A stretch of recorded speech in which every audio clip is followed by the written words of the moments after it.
Գյումրիի համայնքի ընտրություններում մեր քաղաքը դաշինքի ցուցակը գլխավորող ազգային ժողովի պատգամավոր Մարտուն Գրիգորյանը ավագանու մանդատից հրաժարվելու դիմում է ներկայացրել։ Թիվ 31 ընտրատարածքային հանձնաժողովը գրանցումն ուժ է կորցրած է ճանաչել։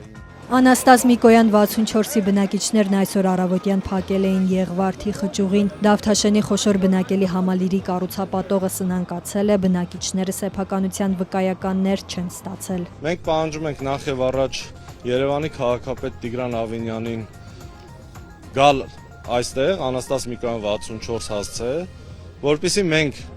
իրեն ցույց տանք այն ապօրինությունները, որ տեղի է ունեցել։ Երևանի քաղաքապետարանից հայտնում են, որ ապրիլի 16-ին բնակիչներին կընդունի քաղաքապետ Տիգրան Ավինյանը։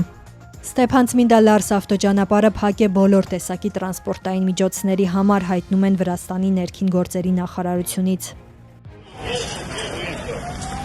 Ուկրաինայի տեղական իշխանությունների խոսքով Սումի քաղաքի վրա ռուսական ուժերի հրթիռային հարվածի հետևանքով զոհերի թիվը հասել է 34-ի, 100-ից ավելի մարդ վիրավորվել է։ Ուկրաինայի Միացյալ Նահանգների, Եվրամիության եւ ՄԱԿ-ի առաջնորդները դատապարտել են տեղի ունեցածը։